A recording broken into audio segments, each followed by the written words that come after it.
Perencanaan KB pasca persalinan dan peranannya bagi pencegahan stunting. Ayah dan bunda tak perlu menunggu setelah anak lahir untuk memilih jenis kontrasepsi. Saat hamil, kita bisa memulai mencari informasi mengenai KB apa yang kelak akan digunakan dengan perencanaan KB pasca persalinan.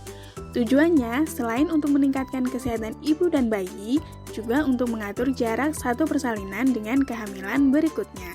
Lalu, apa itu KB pasca persalinan? KB pasca persalinan merupakan pencegahan kehamilan dengan alat kontrasepsi yang diberikan segera setelah persalinan atau hingga 42 hari.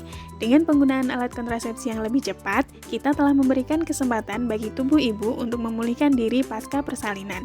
Jadi, membuat tubuh ibu kembali sehat sambil memastikan kecukupan gizi anak. Lalu, apa hubungannya dengan stunting? Stunting adalah kondisi gagal pertumbuhan pada anak, tidak hanya secara fisik yang ditandai dengan tubuh lebih pendek dibanding dengan anak seumurannya, tapi juga perkembangan otak yang tidak optimal karena kekurangan gizi dalam waktu yang lama. Faktor tingginya stunting salah satunya adalah karena jarak antar kehamilan yang terlalu dekat, yaitu kurang dari 2 tahun, sehingga akan berdampak buruk bagi kesehatan ibu dan anak. Salah satunya yaitu berkurangnya kesempatan untuk memberikan ASI eksklusif pada anak. Padahal memberikan ASI eksklusif menjadi langkah awal dalam menyelamatkan anak dari risiko terjadinya stunting. ASI eksklusif adalah sumber makanan terbaik untuk bayi karena kaya akan nutrisi mikro dan makro yang dapat mengoptimalkan fungsi kognitif anak. Tak hanya itu, bayi yang mendapatkan ASI eksklusif memiliki imun tubuh yang lebih kuat. Pada anak yang jarang mengalami sakit, maka stimulasi tumbuh kembangnya bisa berjalan sesuai usia. Adapun metode KB pasca persalinan yang efektif bagi pencegahan kehamilan terbagi menjadi 2 metode, yaitu MKJP dan non-MKJP.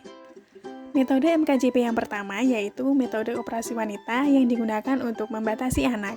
Pelayanan MOW dilakukan sebelum 1 minggu pasca persalinan atau di atas 4 minggu setelah persalinan. Metode MOW ini tidak mengganggu produksi ASI sehingga aman bagi bunda untuk menyusui bayi. MKJP yang kedua yaitu IUD, merupakan metode kontrasepsi yang digunakan untuk menjarangkan kehamilan sampai 10 tahun.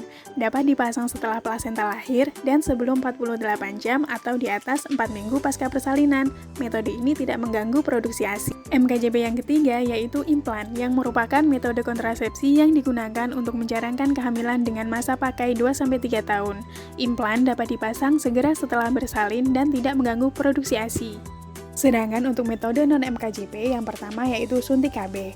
Suntik KB progrestin 3 bulan dapat diberikan di atas 6 minggu setelah persalinan. Suntik KB 3 bulan tidak mengganggu produksi ASI, sedangkan suntik KB kombinasi atau 1 bulan tidak disarankan karena dapat mempengaruhi produksi ASI ibu. Yang kedua yaitu pil KB. Mini pil atau pil KB progrestin dapat segera digunakan pada ibu pasca persalinan dan tidak mengganggu produksi ASI. Namun, untuk pil KB kombinasi tidak disarankan bagi ibu pasca persalinan karena dapat mempengaruhi dan mengganggu produksi ASI. Kondom merupakan metode non-MKJP yang dapat digunakan bagi pria maupun wanita. Apabila digunakan dengan baik dan benar, akan efektif sebagai alat kontrasepsi pasca persalinan. Untuk memilih KB yang tepat, ayah dan bunda disarankan untuk berkonsultasi kepada kader KB, PLKB, dan tenaga kesehatan yang ada di wilayah setempat.